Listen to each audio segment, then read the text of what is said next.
Hi Virgo, welcome to your August 2020 Astro Alchemy transits. It's Rena here, and somebody just joked again recently and said it's raining here. I guess people still make that mistake, or maybe that was the same person as the first time, but I thought that was pretty funny. So, the month of August is the month when you have your solar return.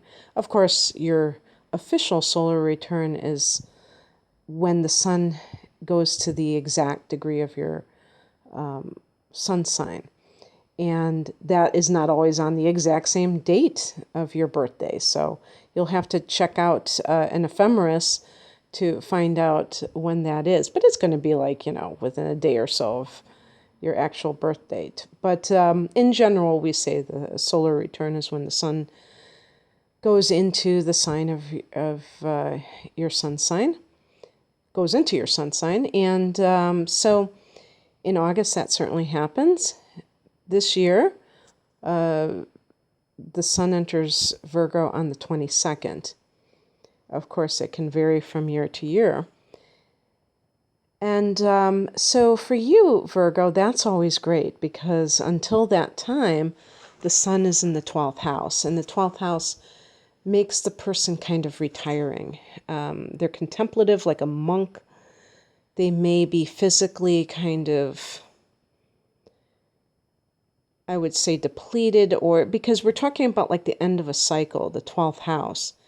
And so you've already traveled around and made that circular journey and are about to embark on a new one, on the 22nd of August. And so it's almost like everything comes to a head. And it's a time of reflection. It's a time to marshal your forces, to prepare for this new cycle, this rebirth of sorts. And so the sun is hibernating until the 22nd. You have, let's see what other planets are in there at that time in Leo. Mercury is going into Leo on the 4th. So pretty much as, at the beginning of the month, Mercury goes into that 12th house. And your ruler is Mercury, so the transit of Mercury may be especially important for Virgos as well as Geminis. And so when Mercury is in the 12th house, you can expect the way that you assimilate information to be not as linear, logical as you are used to, especially for somebody like a Virgo, that precision that you enjoy. We're talking about Pisces house here, so we're talking about things that are much more intuitive, symbolic. This is the house of dreams. So it's a house of unreality, of past lives. So I believe that there is a purpose to this because we cannot just live with the mundane mindset, okay? There's a saying, man cannot live by bread alone, and that means that the physical is, just one aspect of who we are. And the intuitive is extremely important, although in this world it is not emphasized. So the only thing I would say about this is understand if you have any apprehensions, things seem a little strange. The thoughts that you have may almost be like cellular memory, where it's more like deja vu, something like that. You're getting these psychic hits. And for Virgo, this may be a bit maddening because you like to keep things logical. But it's really an interesting time. And it's a very short time. It's only a few weeks. Because then you're going to have Mercury go into your sign, and I'll get to that in a minute. I like to go down the line here. So that's happening on the 4th, Mercury going into the 12th house. But the day before that, there's a full moon at 11 degrees of Aquarius. And this is happening in the house that you rule, the 6th house.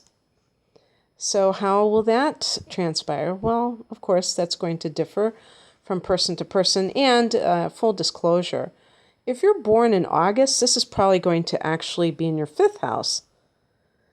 And how that will affect you guys is that this could be something to do with your love life, where you are becoming aware of somebody in your midst. Did I say midst? Midst? I can't talk right now. Who is a potential love partner? Maybe this is somebody that you kind of relegated to the friendship status, and that could be something that is really kind of exciting because you see somebody in a whole new light. You could find out that the person you're dating is a real asshat, to put it mildly. That's a possibility. It runs the gamut. Or you could be finishing a creative project. The 5th house is creativity. It's the business that you own. Maybe you've been preparing for something and you're done with that. For others, it's the 6th house, and this is going to be the workplace. Getting a promotion, leaving a job. Something to do with health matters. Deciding to let go of some food. It could be the diet. And yeah, I mean, did you know that during the waning moon, they say that we lose weight easier than at other times? It's an interesting thing. I don't know if that's true, but it's an interesting concept. So that's happening. Sometimes it can be, the 6th house can be the workspace. So if you're doing, going to some other place, you're going to be ending your tenure in a specific work area.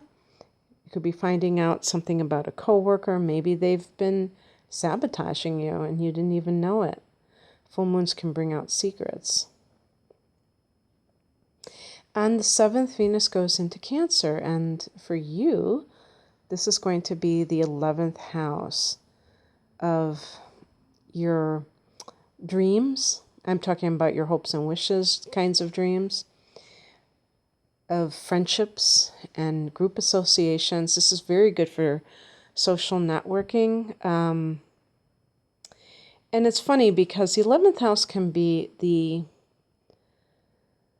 internet, but the 3rd house can be the media. So they were saying that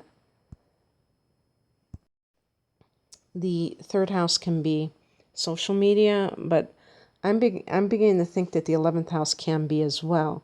Technology plus humanity. So I would include that as well, any kind of reaching out electronically to people. And just popularity or schmoozing a lot with friends. Venus is kind of like having, it's pleasure, having a good time. And with the 11th house, it can be with groups even. So that's why I say even with career aspirations, this can be doing a lot of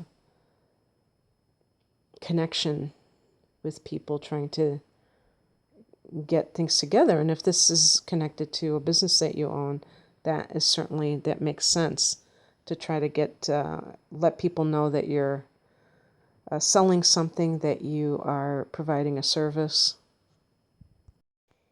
You may meet some kind of romantic, make some romantic connection through your social circle.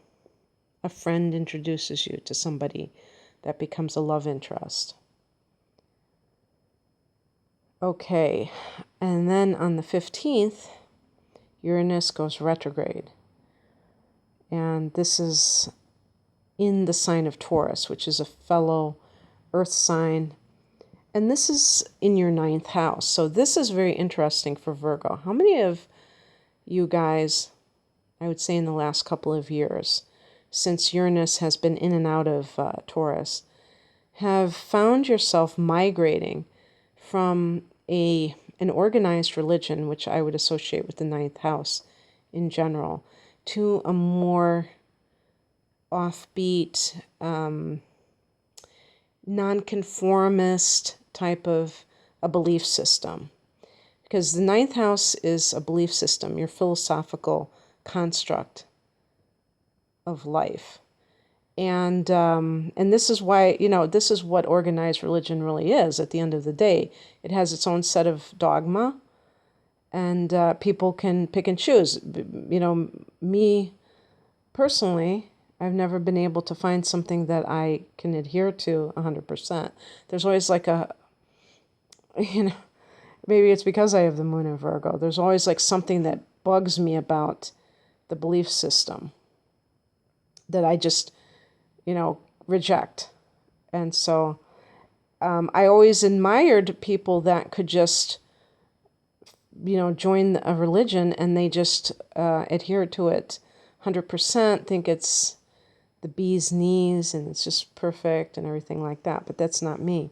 And that perfectionistic quality tends to, follow Virgo people everywhere, where they always are looking for the fly in the ointment or the flaw in a situation. So Uranus is really about breaking free from the mold or from the pack. And so this can, when Uranus is in your 9th house, it can create a very, a desire at the very least, or an influence to break free from the constraints of particular dogma, and to maybe create your own philosophy of life that works for you, instead of having to, put a round square peg in a round hole, or whatever that cliche is. And also, Uranus is about the intuition. So that can, any kind of spiritual practice that hones that talent, that makes you more intuitive, and even like with the angle of the energy healing, I think too, that can really be. And there are actually, I actually was a part of a spiritual organization that at the time I didn't realize it was kind of like Reiki that they practice during their meditations and stuff. So that does exist, where it combines these things. But something kind of far out. And also because this is the house, and this would be also studying, this is the higher mind, studying things that are very unusual, including astrology, okay? Although astrology doesn't seem that unusual these days, but it is associated with Uranus in Aquarius. But also this is the house of long distance travel. So going to very unusual places that people don't tend to go to. Also maybe what they call becoming a digital nomad, where you are taking that technology, which is associated with Uranus, traveling, and being able to have a business remotely might be something that is all connected for you in the next few years. Well, it's, Uranus is going retrograde. It's not going to be much different but it could be something where you're taking stock in what has transpired so far. On the 18th, the new moon is at 26 degrees of Leo. And so it is in this spiritual place for you, this contemplative place. Perhaps there's going to be a new spiritual practice that you get into, or because you have these other spiritual influences, Virgo, or meeting a new spiritual teacher, what have you, some kind of a development in that area. And, or starting a new spiritual practice. Yeah, I think I said that. Certainly would be indicated. And then on the 19th, Mercury goes into your sign, and this is great, not only because it's your ruler, but also because it's like having alignment with who you are and how you communicate who you are. And I think it's always good when we have our sun sign in conjunction with the transiting Mercury, because that can give us more consistency in the way that we communicate who we are, what our talents are if we're looking for a job and what have you. Or even if you're dealing with somebody like you're dating. Sometimes I'm a pretty curious person. I like to eavesdrop when I'm in a cafe, for instance. And not very easy to do so nowadays, even though cafes are open, because not many people are going inside of them. So I'm kind of like all by my lonesome. But when they were full of people, I would kind of listen in. And sometimes I would hear I remember just hearing this man and woman talking, and I could tell they just met each other. But it's almost like they were interviewing each other. And at first I thought it was like for a job, but then it seemed like it was like maybe they met over the internet or something. And I don't know. It seemed very awkward, but interesting at the same time.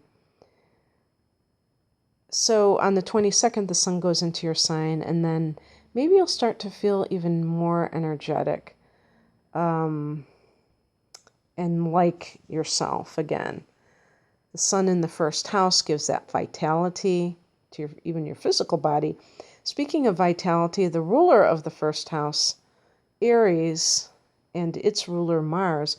Mars is in Aries all month long, so that is great for everybody in terms of, feeling like they are raring to go. So what is Aries for you? I don't think I mentioned that as I began the reading. So for Virgos, this is the 8th house, which is kind of a weird house for Mars to kind of be racing through, actually. I think that when Mars goes into Taurus, and I don't know when that is, because Mars is going to be in Aries for a long time, I think because of retrograding or what have you. But then it'll be more copacetic with you, if you will, because it'll be in a fellow Earth sign, but also in the 9th house. And, that is a great place for Mars to roam with wide open roads. But in the 8th house, this is a psychological house. This is Scorpio's house. So this could even be fighting over shared resources, which isn't much fun, but you may feel that it's your duty for some reason. And who knows, maybe you're not even fighting on your own behalf so much as for other family members, if this is a inheritance issue or something along those lines. There may be, Mars can be the sex drive, and 8th house is one of the sex houses. It's magical sex. But if we just take sex in general, this could be like maybe a rekindling for anyone who is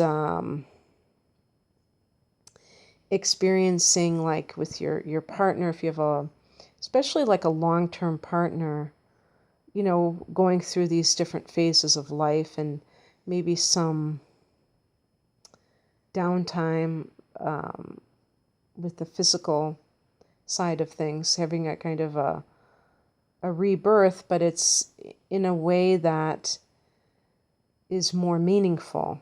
To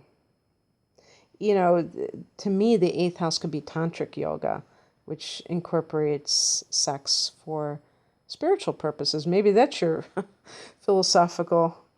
new philosophical attitude that's kind of offbeat. I don't know. But what else could it be? The eighth house is like mysteries, conspiracy theories. You might be very on fire with this, active with this. It could be the detective who won't stop until they uncover whatever this mystery is. So whether you're getting involved in conspiracies or hidden mysteries, or you are simply, you've always been this way and you're just getting ratcheted up for some reason, that could certainly be what's going on. Okay, that's what I have for you, Virgo. I hope that you enjoyed this. If you'd like a private reading from somebody who has their moon in Virgo and understands, and 2 outer planets in Virgo too, understands Virgo very well, check out my offerings. I have the link below. Thank you for listening. Have a great month. Take care. Happy birthday. Bye.